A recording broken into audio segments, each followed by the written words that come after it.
maintain their large valuations, and their large valuations are how they keep and retain and attract the people who build the service. So it's this interwoven system that's kind of built upon itself, that really does start with, the product and the service, which is designed to extract more and increasing amounts of our attention, in order to generate the revenue, increasing amounts of revenue, which then leads to a persistent and growing valuation, which then allows us to hire more and more people to work on these algorithms to make them better and more sophisticated. I think maybe a slightly different tack is that, in terms of describing the problem, is you've got an attention extractive based business model paired up with a all-knowing technology that is getting smarter and more sophisticated every day. And it's a technology that in many ways, in certain dimensions, knows you better than you know yourself, and certainly knows the dimensions of your human weaknesses better than you understand them. And that is what is, I think that's what's scary. And I think the other thing that's scary is that there's sort of this separation between the leaders of the company and then the actual algorithm is in part what's scary, because the management leaders can say, well, what's so bad about getting Alex to spend a little bit more time on the platform tomorrow? And they can say that sort of with a straight face when we're talking about an artificially intelligent algorithm that's kind of taking care of the content aggregation and sorting on its own, because they don't have to necessarily know the how of this algorithm. And in many cases, I don't think completely do understand the how. And this is really how we've gotten into this jam, right? Which is that you've got an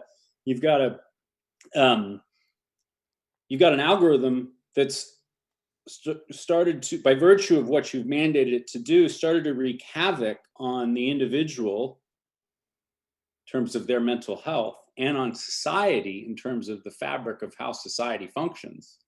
And what Facebook and others seem to be continuing to do is they're a bit late to the party in understanding the severity of the ramifications. I think the best illustration of this, and then I'll pause. The best illustration of this is the 2016 election, whereby it is quite clear in retrospect that 2016 election was swayed, and the artificial intelligence algorithms, and combined with the meddling, probably tipped the election. The company, including its leader, didn't acknowledge or completely understand that until months or years later. Yeah, that's what this disaggregation of like the leadership and then the actual underlying algorithm. This idea of, there's a black box. You got matchmaking is in the book, right? We actually describe matchmaking as one of the 4 core functions of the platform business model, right? Along with rules and standards, which I think we'll get into a little bit later today, when it comes to kind of censorship and how do you kind of curate that ecosystem. But just around the matchmaking, I think is what you're getting at here is there's a disconnect between, management, whether what their understanding is, what their goals are as a public company, what they need to do to serve as shareholders, et cetera.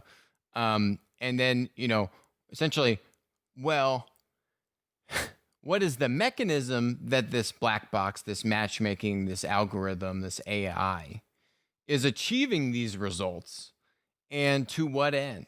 And I actually have up here is your testimony to the House Committee on Energy and Commerce, right?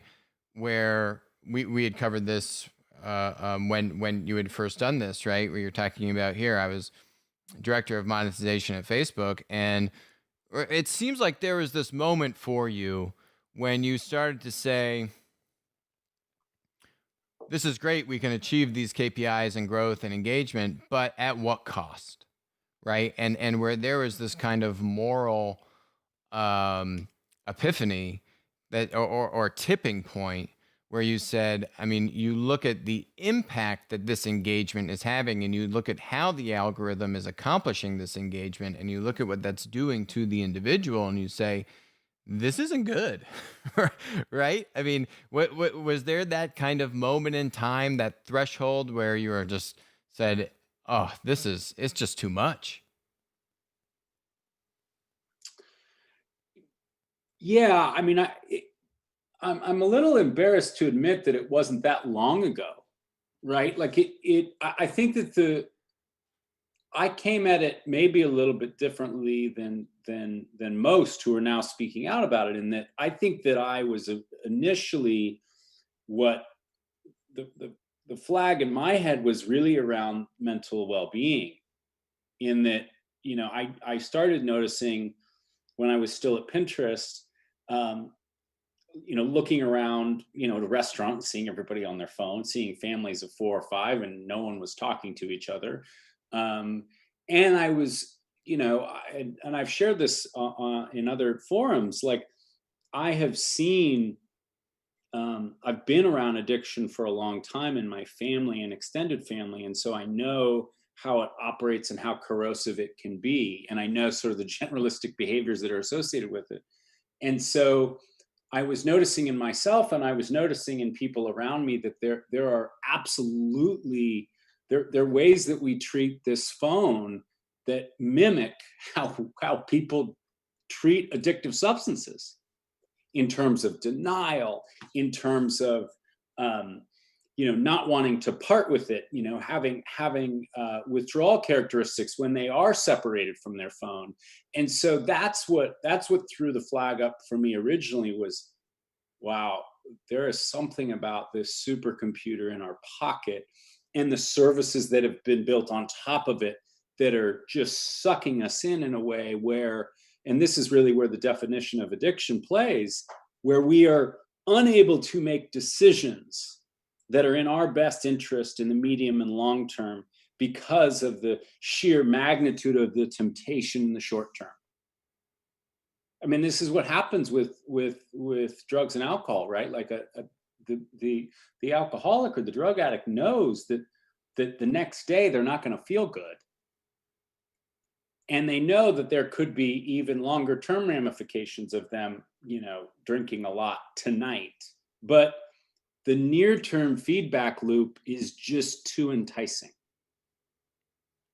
And we see that in the abstract. That plays out with the phone every hour of the day for a lot of us.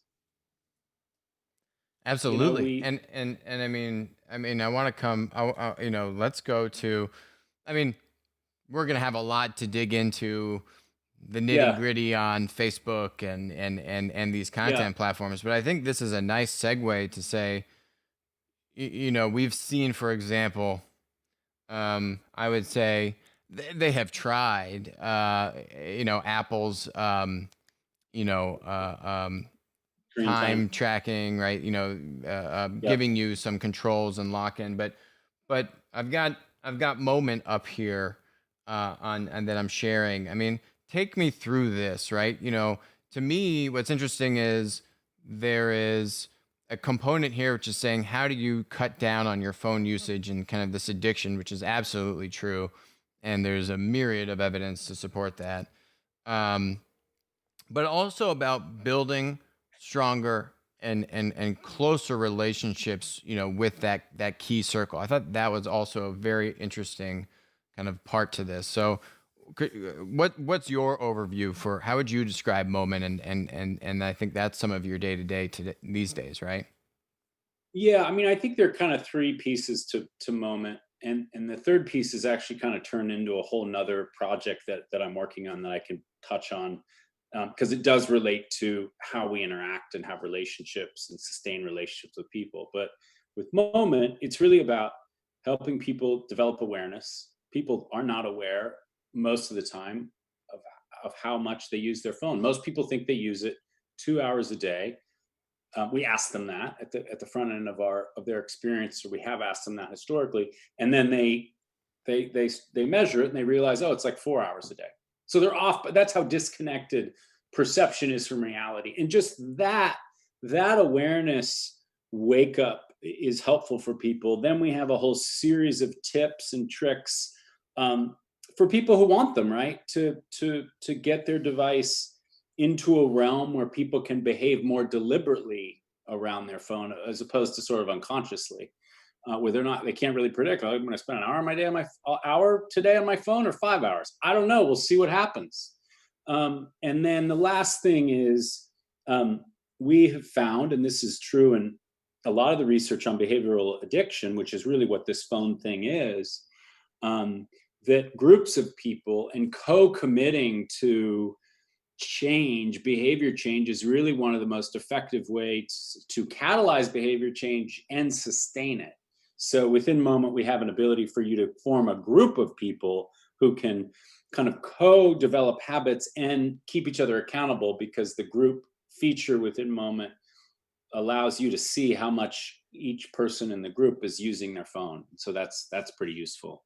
Mm-hmm. Um, And you've and had then we over have 8 this other million project. users, right? Something like that Yeah, we today. have 8 million people who have at various points through the last several years have downloaded the product. So a lot of demand for it. And then I think in looking at this problem, we've learned that there's sort of an adjunct problem, which is just that, which I would summarize as, we've never been more connected to one another in the history of the world, while at the same time we've probably never as a collective species felt more lonely, Right. which to us presents an opportunity whereby, well, that sort of suggests that maybe these services that are supposed to help with our socialness aren't actually working as designed, or certainly aren't working in our best interest. So we've actually endeavored to build a product, and we've built about 5 different prototypes in this area. We're still experimenting. It's going to take a while, I think, to get it right, which is, okay, if I started from scratch and I just wanted to build something for Alex that would really help him create and really sustain, because your friendships already exist. Like, think of the 5 to 10 people in your life to whom you care about the most. How do we help you dedicate your mind share and attention to those people in a sustained way that helps you feel close to them? Because it turns out that if you can achieve that, you actually can do more for someone's health and well-being than if you put them on a diet, or give them an exercise regimen, or have them quit smoking cigarettes. Like, your social well-being is actually the biggest predictor of longevity. It's the biggest predictor of pushing out the onset of disease, and it's the biggest predictor of how good you feel about the quality of your life at the end of it. So it seems silly that there isn't something that guides and helps people to do that. We sort of leave it all to chance. We're counting calories over here and making sure that I spend, 2 hours a week on my Peloton, but I'm not keeping track of anything as it relates to my relationships. It's tricky because you don't want to turn it into a customer relationship management software program, right? That, like, you've Right. got all your friends in Salesforce. So it's just trying to What's the right thread that balance? needle. But we think it's a Right. really interesting problem, and one that really does, it really is a byproduct opportunity of how social networks have been built with this attention extractive model, which has allowed them to develop into things that don't really serve us around this dimension of just helping me stay close with the people that really matter. Yeah, it's kind of, I mean, it's breadth versus depth. It's, Yes. you know, not it's a centimeter deep, and I've got all these people, some I know, some I don't know, and I'm just scrolling through the feed. Versus, I mean, now especially with COVID, right? Just, I mean, where you were have just that proximity. I mean, humans are social creatures, um, Yeah. and now you you literally can't have that proximity in many circumstances, and um, and not to mention then the vacuum that has probably been created is happily sucked up by these social networks and content platforms. Yes. And I Yes. mean, there's your dilemma in a nutshell, right? And so I really love that idea I mean, I think the time tracking and screen time, that is great, and I think having an independent product separate from the actual addiction creator that is, say, Apple, and on my iPhone, makes sense. I'd want a neutral party to help me kind of cure my own addiction. Curious if you ever run into any issues with Apple, but I'm sure not yet. But maybe eventually. But anyway, this next thing, right? How do you kind of deepen those relationships and just being that kind of mindfulness and attentive and aware, and I think, yeah, that's something just society and people need. So I think that's very exciting, and hope you keep us posted on when that product also comes out. Yeah, we Um, will.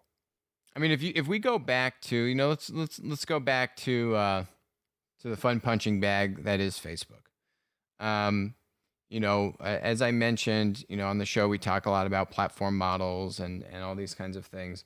One of the things that we talk a lot about is um, matchmaking on one side. Kind of, we touch on that a little bit, right? The algorithms. Hey, Alex, here's your news feed. Here's what's going in it. Maximizing engagement. The other side, which you also talk a lot about, we haven't gotten into it yet, is around what we would qualify rules and standards. So, how do you figure out who has access to the network, and then how do you curate and regulate the usage once they're in the network? And you're using these rules and standards to incentivize good behavior and not bad behavior. Um, you talk a lot about censorship in addition to the matchmaking and the algorithm part of this equation. But those are two both gargantuan topics in and of themselves. I mean, if you were to sit here and say, which one of these is the bigger problem, or if you could only solve one, which one do you think has the bigger impact? Is that a fair question? Is there an either, if you had to choose one or the other, does one pop out at you as saying this is the And big kahuna? label the problems again. Matchmaking, the AI black box algorithm giving you this salacious content to maximize engagement. That's one. Yes. And then censorship, and what is right, what is wrong censorship. Hey, people are posting this. It's harassing. It's insensitive. What are we going to do? Are we kicking them off? Are we violating free speech? Right? Kind of the censorship bucket, which is pretty big these days too. Mm-hmm, mm-hmm. My intuition, is that I think if you solve the incentives around the matchmaking, you actually get at the censorship issues. Yeah, I'm right there with you. Go ahead. Sorry. Yeah, so I mean, I think that I've always thought it was, and I'm not the first person to say this, I've always thought it was silly that Facebook said that they're not the arbiters of truth. But I mean, I guess maybe technically they're not. The algorithm is, though. The algorithm is absolutely playing the arbiter role on an individualized basis. They're distorting what truth is depending on who's on there. And we can talk about this later. We can talk about this now. It has been, I would say, astounding and heartening and surprising and encouraging how much Facebook has moved on this issue in the last 6 to 8 weeks. Mm-hmm. No, I mean, this is it. This is exactly what I want. I mean, you were the director of monetization. I think, for example, if we look at, you've got these algorithms, they're maximizing attention. And the algorithms don't really care if the news is fake or true. if anything, what the algorithms probably, maybe they don't know, maybe they do know, the more salacious material, the more triggering material is probably more Yes, fake than it is real. And that actually does better in the algorithm. correct. And then if you say, okay, well, let's look at the media industry. Well, Facebook and Google have pretty much destroyed their business model. You got these media organizations that are just struggling to survive. I feel like every few months there's more layoffs. And is it almost that Facebook has brought along the media? The media industry has had to learn how to survive, and they are now playing in a system. I've got another little chart here that shows, a nice little graph of just the percentage of people getting their news on social media just going up and up and up and down for the traditional media folks, right? So they're being disintermediated. Facebook and Google are doing the disintermediation. And what those algorithms are saying is the more salacious and triggering stuff, regardless of whether it's true, is probably going to get you more ad dollars. And by the way, you're barely profitable as it is. So, is this kind of like a self-fulfilling prophecy? That, unfortunately, going back to your point, if you can solve that matchmaking challenge, it can help kind of cure some of these other things that we see going on as a byproduct.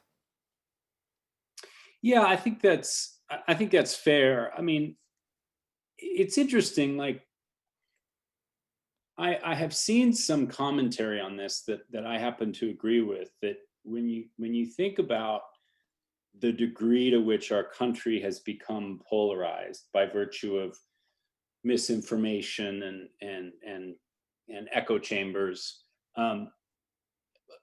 So a bunch of the commentary, if you read it in a larger context, going back decades, the very beginning of this is actually cable news. Mm.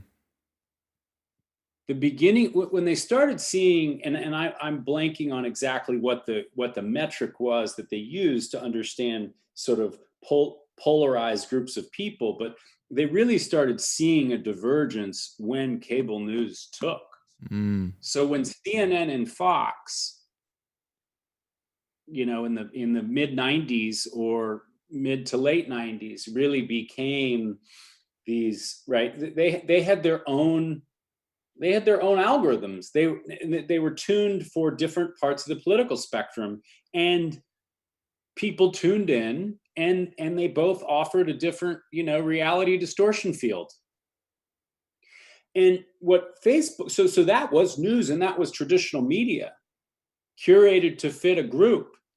And in a sense, what Facebook has done is just taken that playbook and atomized it and just multiplied it, created a monster on the basis of that, multiplied out to, as Roger McNamee said in the film, 3 billion Truman shows. Yeah, I've got my other chart up here now, which is just the downward sloping graph of Americans' trust in mass media. Yeah. And you can have, it's one thing to have, it's much easier, let's put it this way, it's much easier to have standards, really strongly upheld standards, when you're profitable. When you're not profitable, and every and death is around the corner, you're in survival mode.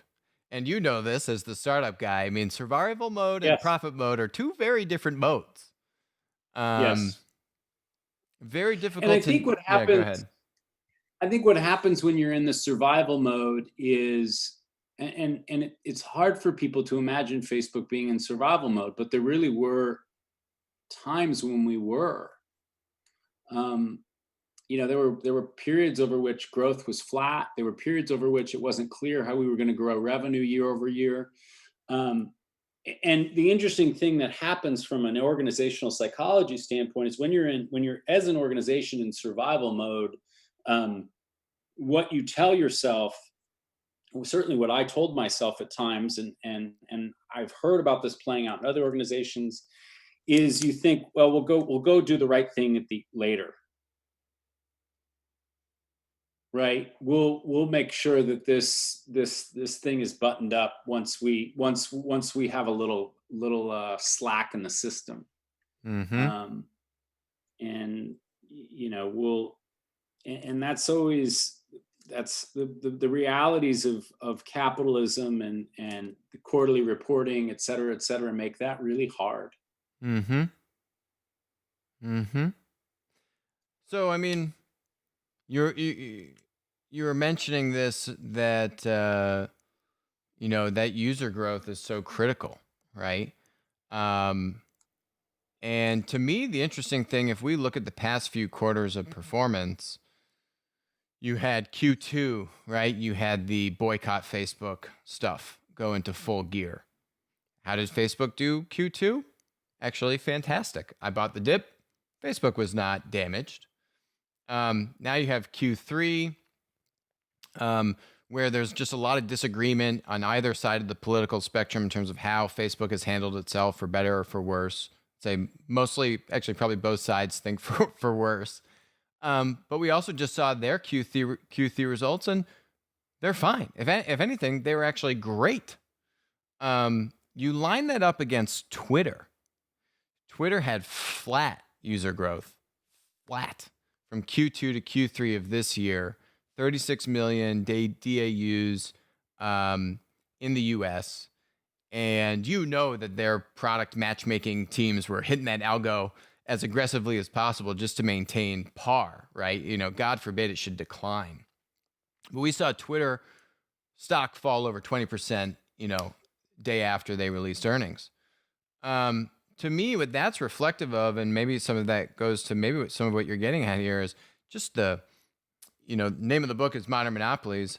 I actually don't think Twitter is a monopoly. They're a 30 billion market cap company. They have a strong niche, but it's a niche. They don't have multiple content platforms, right? Like they should have, I think, had their own version of TikTok, and they missed that boat. But, Facebook has Facebook and WhatsApp and Instagram. I mean, it is full on platform conglomerate status.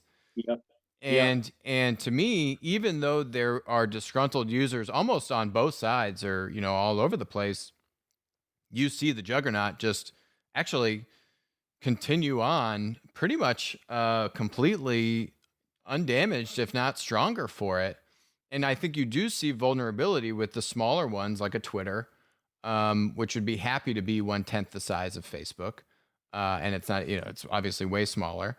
I mean, do you see that monopoly status as something that a Facebook or a Google holds, and now and I guess their willingness to change being influenced by just that market dominance position, or am I off here?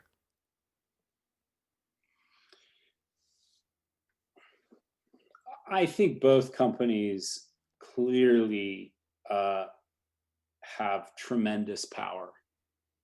And I listened to an interview with Emily Chang and from Bloomberg and Bill Gurley, who's a well-known venture capitalist from Benchmark, and she asked the same question about Facebook and Google, and he was diplomatic, but he said, look, he said, we at Benchmark, we invest in these startups, and a lot of times they get into various flavors of conversations with Facebook or Google, and those conversations feel very one-sided. There is a clear David and Goliath dynamic, and I think that's been true for a while. And I think that I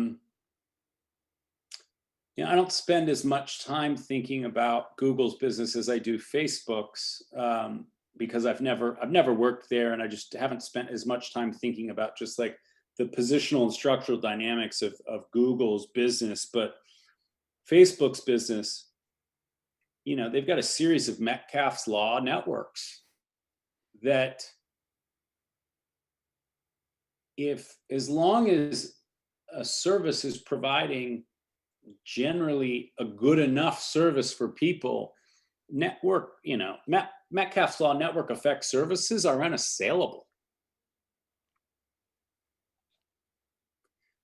In a way that, a service like Microsoft or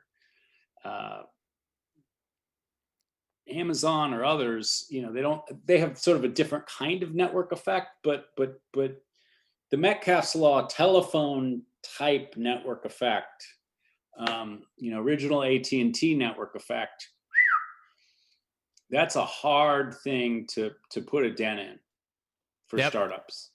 Yep. Agreed. I mean, that's the, so let's run that thread. Okay. You're kind of unassailable here.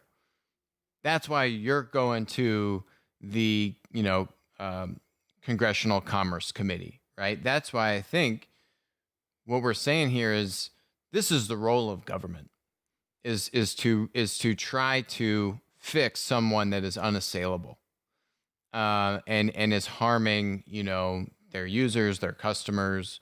That's why we have multiple different ways that the government could get involved, whether it's, through the courts, whether it's congressionally with laws. And let's say that you had the power anointed, right, to say, okay, I'm going to fix this.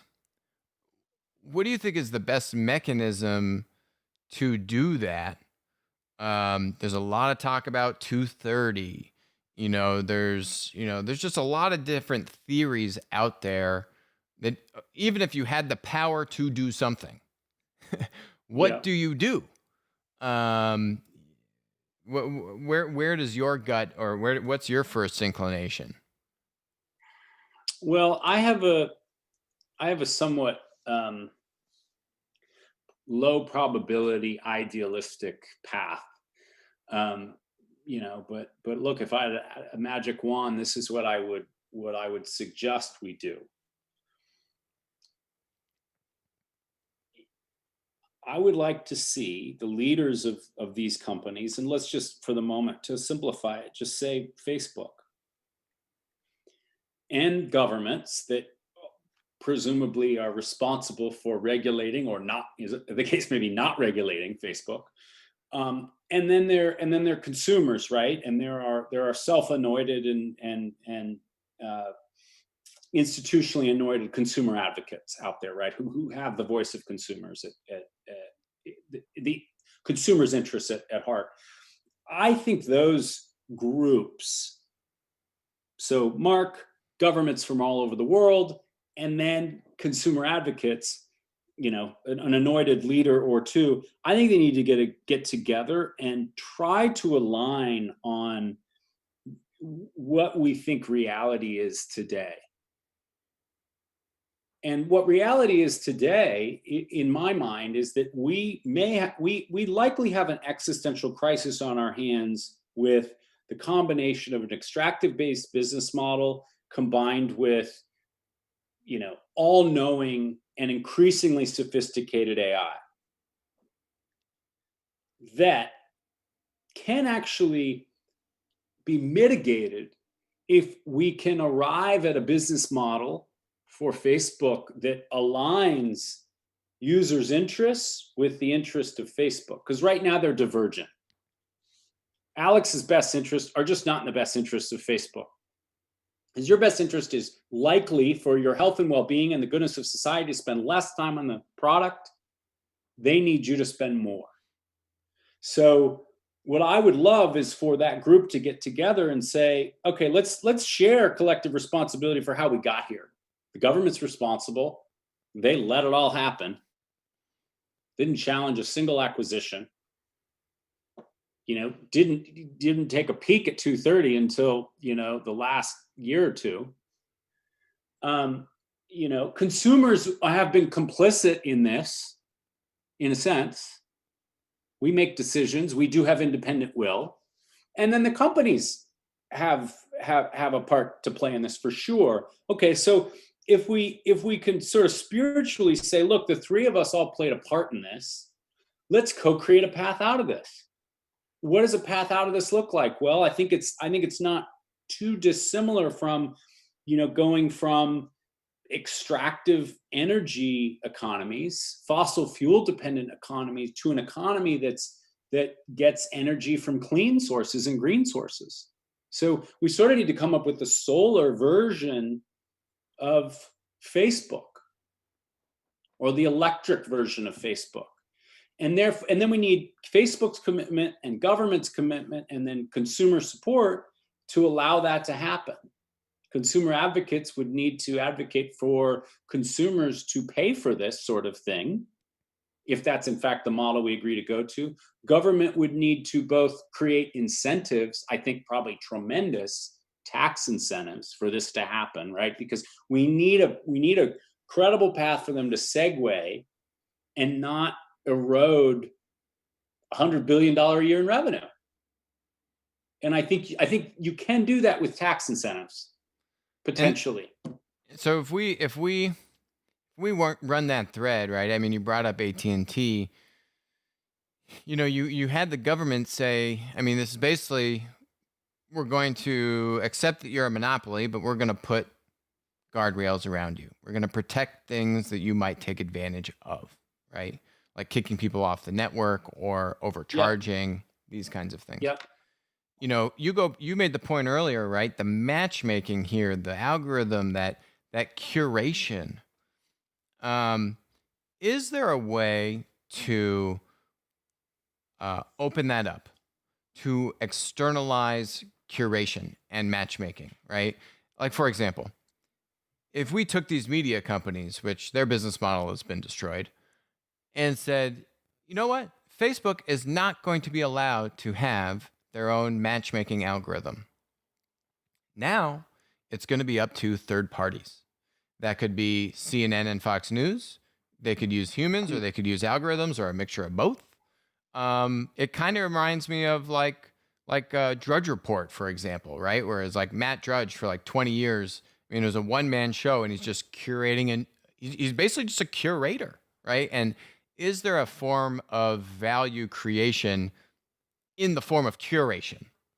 And can we remove the platform's ability to own that, or at least put handicaps on that, and maybe focus this kind of amazing brainstorm session that we have and say, your matchmaking isn't going to remain the same. Let's brainstorm a better version to do matchmaking, which Facebook, you're not going to be happy about, because now you can't predict to a T what your earnings are going to be, right?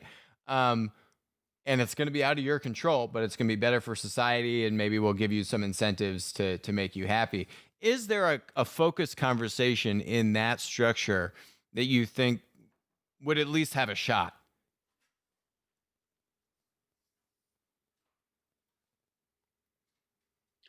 I think it's a really compelling brainstorm to have, and I do think it is a way to get at this.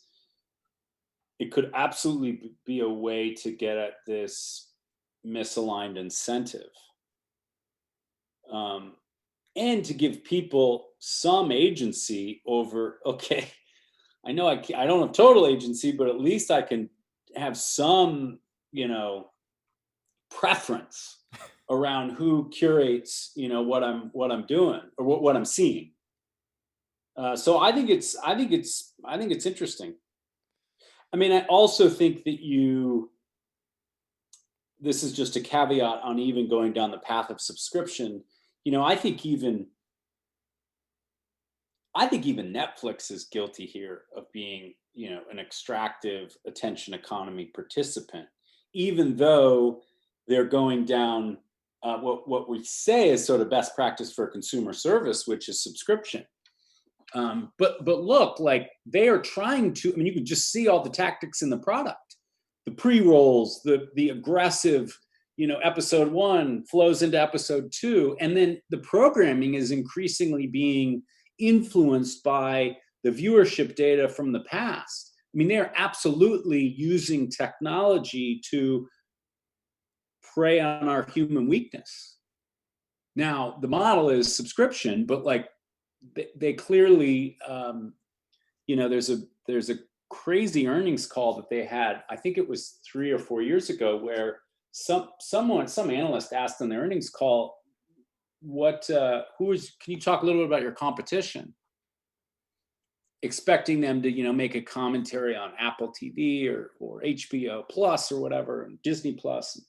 Said, oh, our competition is really our customers' sleep and their relationships. So which couldn't be a more appropriate characterization of the misalignment of their interest with your interests. Their interest is that you get less sleep and have fewer high quality relationships, or certainly more shallow relationships, because you just don't have the time to nurture them. That's their incentive. Your incentive is I think not that. Yeah. Yeah, absolutely. I think, that black box. What goes into that black box? How can we, transparency is the cure all for all evil and misgivings, right? So how can we shine a big fat light on it? And maybe we don't get all the way there, but we got a low part bar of right now. transparency. Yeah, I mean, look, I think transparency helps. I totally agree with you. That's a key principle. I think the part of transparency that seems critical is us as an end user just having more transparency. And we talk about this at Moment, and we're not the first ones to think about it. What is the impact? What is the impact on you, the individual, of spending 5 hours a day on your phone? What happens quantitatively to your psychological well-being, and what happens physiologically as a result of this, and what's happening neurologically? That is a mystery. That is not transparent, but that is a knowable problem that we can get to. And I think if people understood the cost,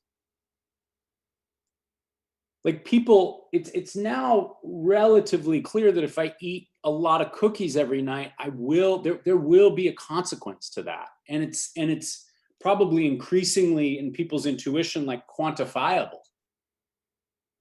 But it would be helpful, for instance, to know, okay, if I subscribe to Netflix, what is the average impact on my hours of sleep I get at night versus the people who don't subscribe to Netflix? Like there's a transparency just in terms of these services' impact on health and well-being that is not there, but I believe is knowable. And I do think there's an opportunity there. And then it allows us to make more informed choices. I mean, this was the issue with big tobacco. You could smoke cigarettes in the 30s, 40s, and 50s, and you could feel real good about it because you didn't think you were doing anything bad to your body. And all of that is before you even talk about kids and what's happening to these kids when they get a cell phone in their hands at like age 7. And what is that doing to the wiring and the development of the brain? So yeah. I mean, yeah, they're absolutely. But let's touch on the censorship thing a little bit. So, you've elsewhere, talked about that these platforms, Facebook, they don't want to be this arbiter of truth, right? And for whatever reason, they have been forced to start taking a side. And once you do take a side, or once you kick off someone here, or you shadow ban there, right? How do you how do you draw that line in an objective way? And it seems like there really is. It's an oxymoron. There is no way to continue to draw that line in an objective way. You're always now going to be put in a position that you took some kind of action, and you have pissed off another part of your community. And I think that's why, by the way, Mark probably smartly, as it related to Facebook, put this off for as long as possible. Absolutely. I mean, philosophically, do you think that that do you see a difference in these content platforms, these social networks, as some being, are they all too closed off, and they need to be more open? Are some getting the balance right, and some are too closed? Are they all too open and need to be more closed? I mean, it What do you just mean by open and closed in this context? I mean, the level of censorship, right? Which is hard to measure. Those stats are kind of difficult to measure, but the there's multiple kinds of censorship that we've talked about on the show, right? One Yeah. extreme is I'm kicking you off, I'm banning you from the platform forever. The other one is I'm suspending your account. The other one is I'm shadow banning, I'm limiting the visibility your message gets. Yeah. Another one would be now I'm going to modify, right? I'm going to put an alert. I'm going to modify the content. And when we have this conversation on the show, I like to try to talk about non-political examples because everything is Sure. so partisan these days. But when it comes to COVID, for example, there's all these stories about like that Chinese virologist from Hong Kong who was saying that this COVID was made in a lab, and Yeah. all those videos, and her account she's been banned from multiple platforms. The videos have been taken down. If you're even to show the video of her talking about it, then your account is going to be banned, right? That's what I mean about censorship. Do you think that these platforms are getting kind of too comfortable with censoring, maybe not everyone, but certain populations, and now it's hard to kind of draw back those lines because you've crossed them, or how do you see it?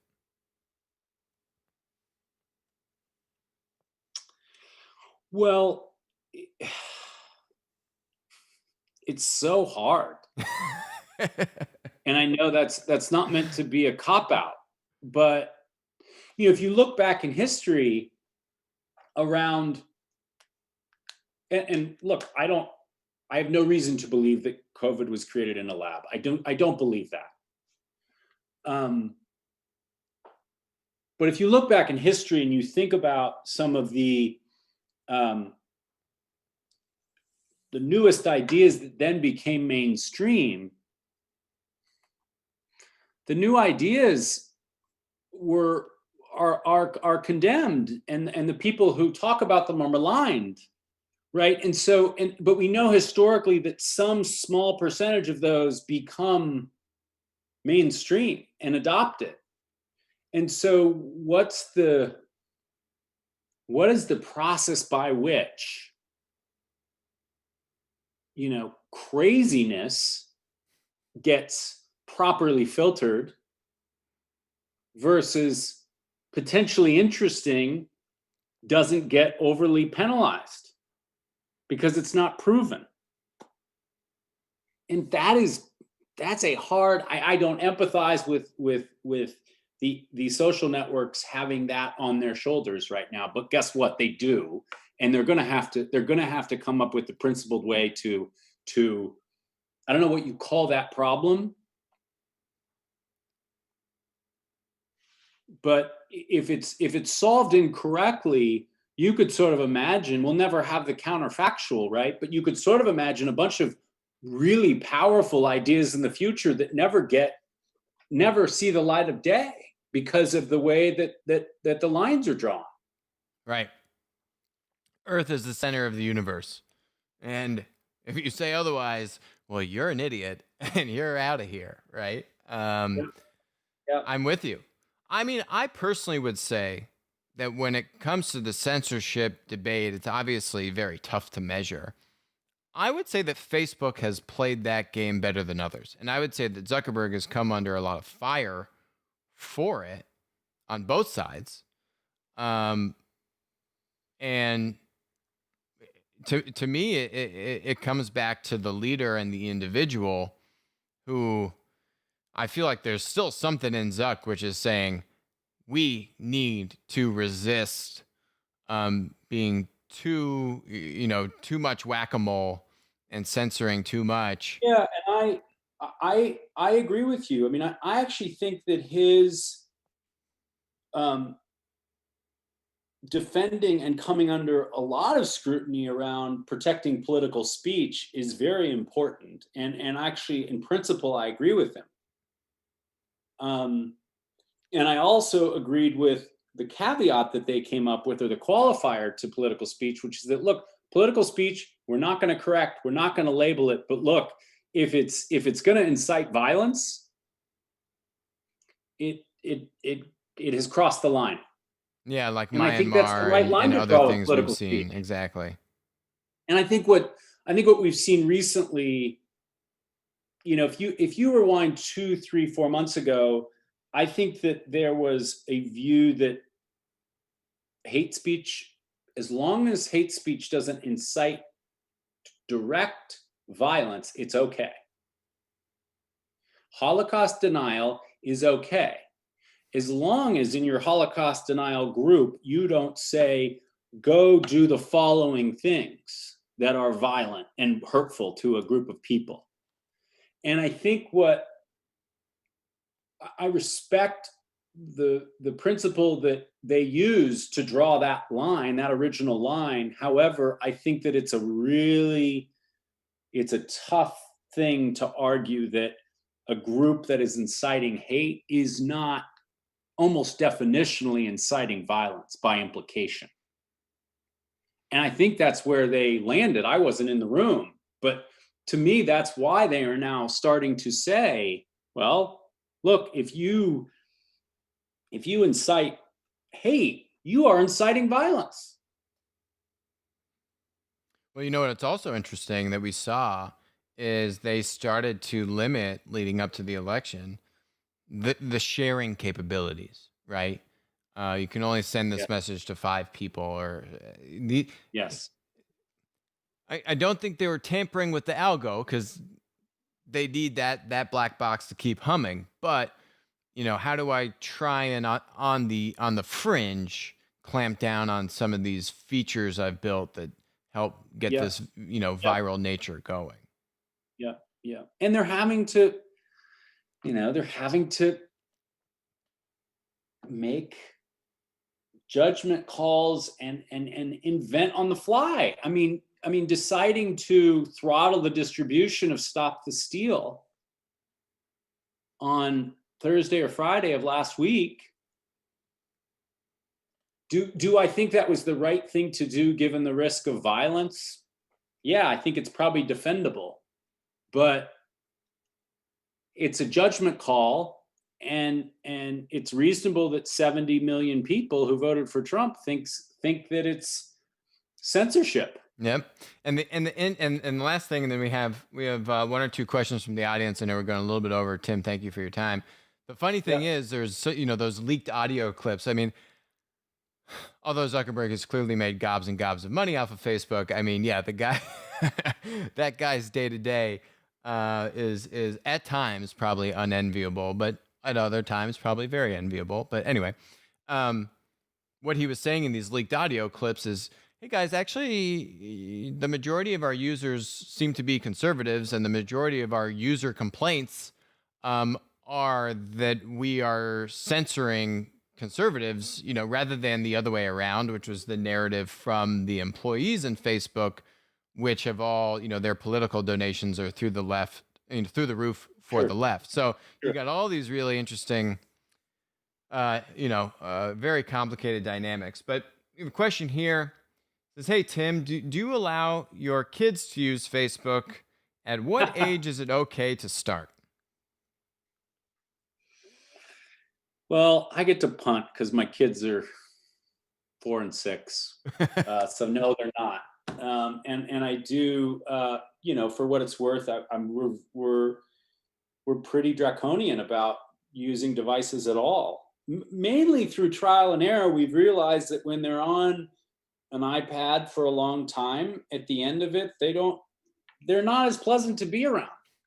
And so it's not worth the, yeah, they're occupied for that hour that I gave them an iPad, but I pay for it. when they have to put it down. And I've learned, my wife and I have learned, it's not worth it. So their screen time, and they probably do 10 minutes a week, 20 minutes a week at most.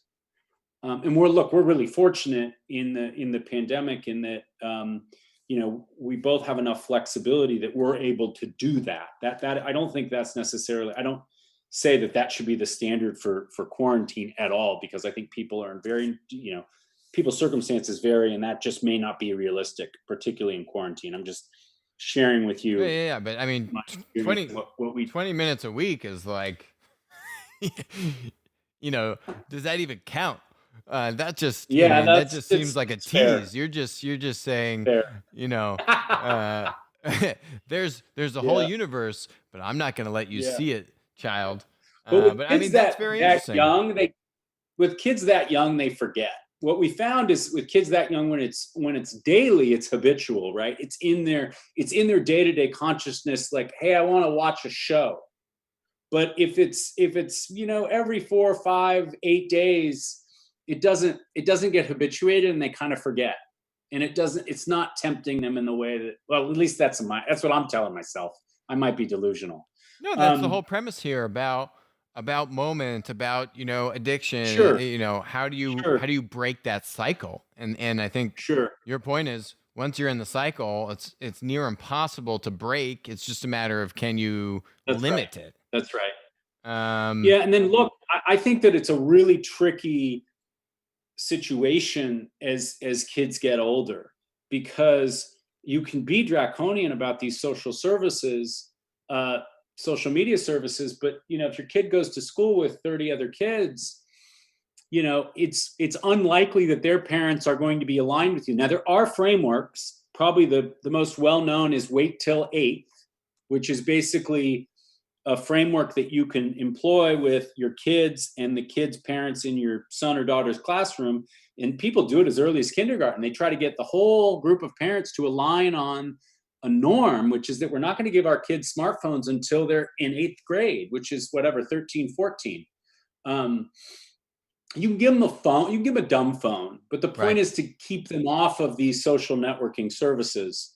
Um, I am hopeful, and I do think there's an interesting business to be built around this, whereby um, there's almost like a self-contained social network that people younger than 13 can use, but it's literally just like a messaging platform. Maybe this already exists and I just don't know it. A messaging platform for the third graders or fifth graders that they can use to communicate and be social with one another, but it's closed, it's private, the data is protected, and it has this natural way of deferring the point at which they get on a Snap or an Instagram or a TikTok. I think that's where we're going to head, because I just think there are too many stories of kind of 10-year-olds being on TikTok, and that just leading to all kinds of downstream issues. Oh, And the other absolutely. thing you can do with these self-contained networks that potentially the school can be an administrator on is a lot of the challenges they have, at that age, 10 plus, is there's bullying online. But it's a he said versus she said, and there's no way, because there's no administrative privileges. When for me as a parent or an administrator of school on TikTok, I don't know who to believe. So it's a he said she said battle between kids and parents and administrators. It's a mess. So that has to get. I think that has to get, and likely will get, solved, especially on the heels of um, things like the social dilemma and this just coming into consciousness. And I think when it does, it's going to alleviate, I hope, at least some of the challenges that parents are facing with smartphones and these social media services. And when the right age, when the right age is to let them get on Yeah. I think that's a great point to leave it on. There's a $1 trillion idea if anyone wants to pursue it. Um, them. and Tim, just wanted to truly say thank you for for putting the word out there, right? And taking a stand and coming on the show today, obviously. And if you haven't already, go check out Moment and definitely hope to have you back on and keep us posted when, when the friend relationship app is coming out. And thanks again, sir. Thanks for joining us. Yeah. Thanks, Alex. Awesome. Well, that's it for us today on Winner Take All. That was great Kendall. questions. And we will talk to you soon. Thank you.